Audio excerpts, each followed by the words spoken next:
Selamat datang kembali. Hari ini kita mau bahas sesuatu yang personal banget dan mungkin sedikit sensitif ya buat kita semua. Penampilan fisik. Pernah nggak sih Anda mikir gimana kita bisa begitu yakin sama penilaian kita tentang kecantikan diri sendiri atau orang lain? Dan yang lebih menarik lagi, gimana kalau katakanlah realitas fisik kita itu berubah drastis? Apa persepsi kita juga ikut berubah? Kita akan kupas tuntas gimana kita beradaptasi dengan penampilan kita dan gimana hal itu membentuk cara kita menavigasi pasar kencan yang rumit ini. Sumber kita untuk pembahasan kali ini dari sebuah bab di buku The Upside of Irrationality, karya Dan Ariely. Dan ini ternyata berakar dari pengalamannya yang sangat pribadi dan mengubah hidupnya. Misi kita, coba ngertiin kekuatan tak terlihat dari adaptasi, perjodohan asortatif, dan psikologi di balik pilihan romantis kita. Mari kita bongkar. Oke, untuk mulai, sumber ini tuh nggak langsung ke teori, tapi justru membawa kita ke sebuah momen yang gamblang dan kuat banget.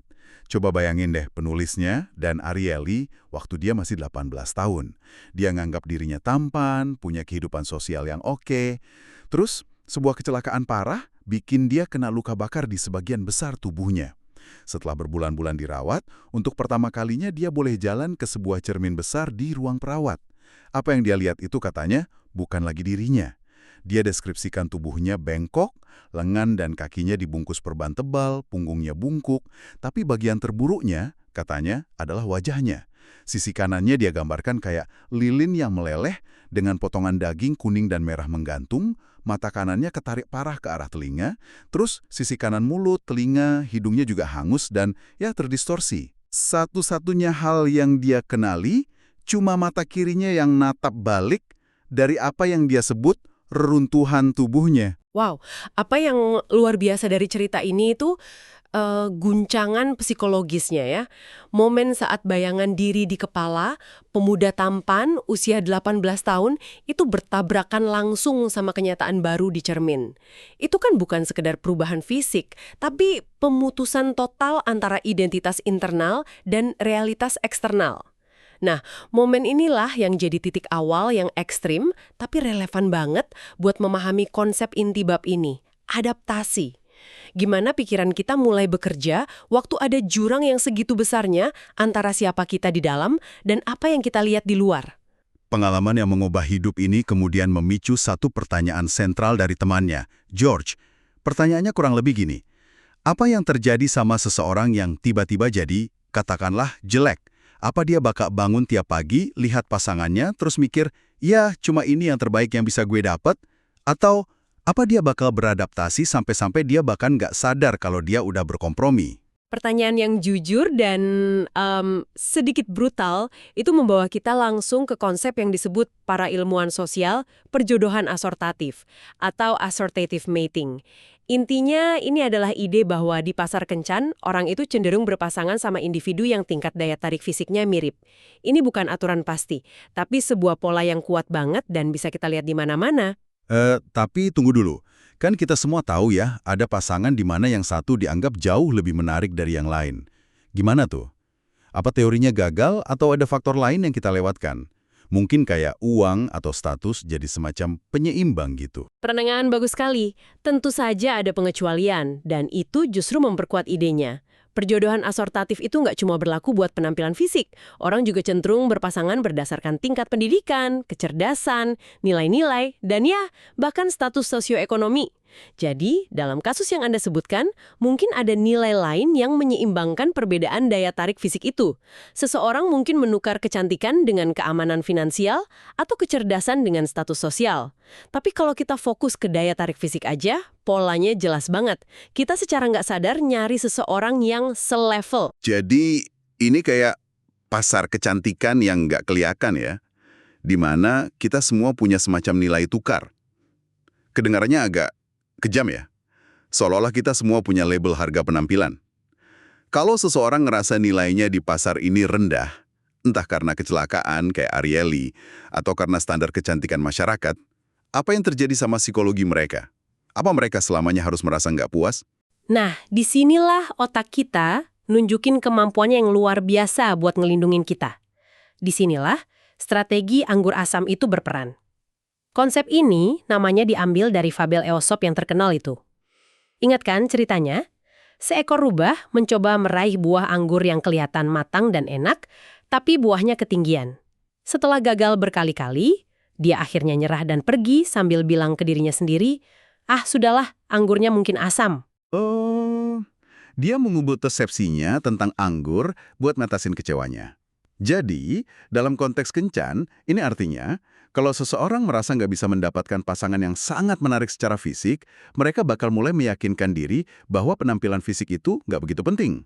Lebih dari sekedar meyakinkan diri, ini mekanisme adaptasi psikologis yang lebih dalam. Pikiran mereka itu benar-benar mulai menyesuaikan kembali apa yang dianggap penting dan berharga dalam diri seorang pasangan. Prioritasnya bergeser.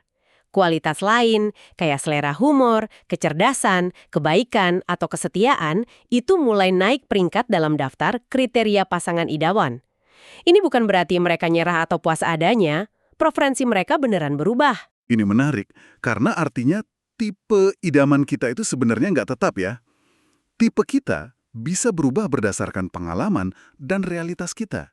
Jadi waktu seseorang bilang, dia bukan tipeku, mungkin yang sebenarnya terjadi adalah dia nggak sesuai standarku saat ini yang dibentuk oleh pengalamanku sejauh ini. Preferensi kita ternyata jauh lebih fleksibel dari yang kita kira. Tepat sekali. Adaptasi ini nyata dan kuat. Apa yang awalnya mungkin terasa kayak kompromi, seiring waktu bisa jadi preferensi yang tulus.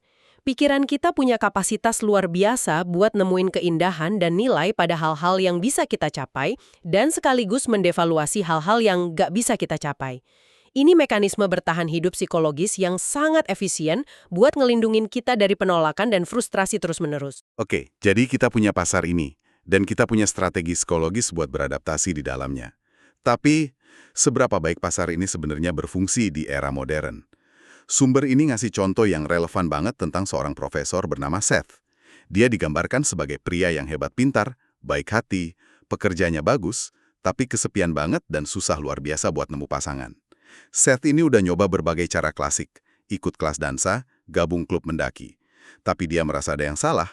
Dia merasa semua orang di sana itu agendanya sama, yaitu putus asa nyari pasangan, bukan beneran nikmatin aktivitasnya.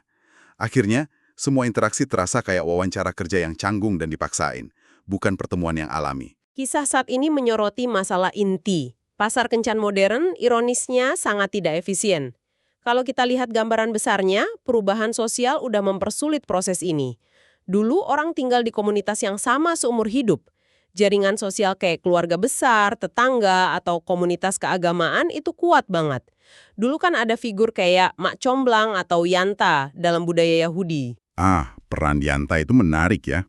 Mereka bukan cuma basis data, tapi kurator. Mereka kenal keluarganya, reputasinya, kepribadiannya, terus bikin perkenalan yang udah disaring duluan. Mereka itu filter manusia yang paham nuansa yang nggak bisa ditulis di profil. Sekarang peran itu hilang. Teman-teman kita mungkin nyoba, tapi seringnya malah jadi canggung. Persis, dan kekosongan itulah yang coba diisi sama teknologi. Kita sekarang punya situs dan aplikasi kencan online, yang di atas kertas harusnya jadi mak comblang digital yang super efisien. Mereka punya akses ke jutaan orang, jauh lebih banyak dari yang bisa dijangkau yenta manapun. Harusnya ini bikin segalanya lebih mudah, kan? Harusnya, tapi sumber ini berpendapat sebaliknya. Dan saya rasa banyak dari kita yang pernah coba bisa setuju. Bukannya mempermudah, seringkali platform ini malah nambah frustrasi. Kenapa begitu? Karena mereka seringkali gagal di level desain yang fundamental. Mereka mencoba menyederhanakan manusia jadi serangkaian atribut yang bisa dicari. Persis kayak spesifikasi waktu Anda beli komputer atau gawai baru. Anda diminta isi tinggi badan, warna rambut, hobi, tingkat pendapatan. Seolah-olah Anda lagi nyari laptop, bukan pasangan hidup. Benar sekali. Seolah-olah nyari pasangan itu sama kayak belanja online. Anda filter berdasarkan harga, merek, fitur. Anda bisa dapat spek yang sempurna di atas kertas. Suka hiking, menikmati film indie, berpendidikan S2. Tapi Anda sama sekali nggak tahu gimana rasanya menggunakan produk itu setiap hari. Ada rasa yang nggak bisa ditulis di deskripsi produk. Tepat, profil itu nggak akan ngasih tahu Anda kalau ternyata cara dia ngunyah makanan itu ganggu banget, atau dia punya selera humor aneh yang anehnya cocok banget sama Anda. Anda nggak tahu gimana rasanya ketawa bareng waktu leluconnya nggak lucu, atau gimana mereka ngadepin hari yang buruk. Itulah pengalaman bersama seseorang, dan itu nggak bisa dideskripsikan dalam daftar atribut. Sumber ini kemudian memperluas argumennya. Kegagalan desain ini ternyata nggak cuma terjadi di dunia kencan online. Ada banyak produk dan layanan lain yang gagal karena mereka ngomong dalam bahasa data, bukan bahasa pengalaman manusia. Betul. Contoh lain yang dikasih itu kalkulator dana pensiun. Alat itu mungkin ngasih tahu Anda butuh katakanlah 10 miliar rupiah buat pensiun. Angka itu begitu besar, begitu abstrak, sampai nggak memotivasi sama sekali. Kita nggak bisa bayangin gaya hidup kayak apa dengan uang sebanyak itu. Angkanya nggak nyambung sama emosi kita. Ya, saya pernah coba itu. Angkanya gede banget sampai rasanya nggak nyata. Jadi, ya udah saya tutup aja tabnya dan nunda mikirin itu. Persis. Contoh lainnya dari sumber yang sama itu polis asuransi. Dijelaskan dengan jargon rumit kayak deductible, copay, maximum liability. Kita nggak benar-benar ngerti artinya apa sampai kita sakit dan harus berurusan langsung dengannya. Pada akhirnya semua produk ini, situs kencan, kalkulator pensiun, polis asuransi, gagal karena alasan yang sama. Mereka menyajikan informasi dalam bentuk atribut dan data yang terpisah dari pengalaman nyata. Pasar kencan modern khususnya menciptakan ilusi pilihan tak terbatas, tapi seringkali menghilangkan elemen terpenting dalam hubungan manusia, pengalaman bersama yang nggak bisa diukur atau dicari lewat filter. Itulah kenapa seseorang kayak Seth, yang di atas kertas adalah produk yang hebat, bisa benar-benar tersesat di pasar ini. Jadi kalau kita rangkum nih, apa artinya semua ini?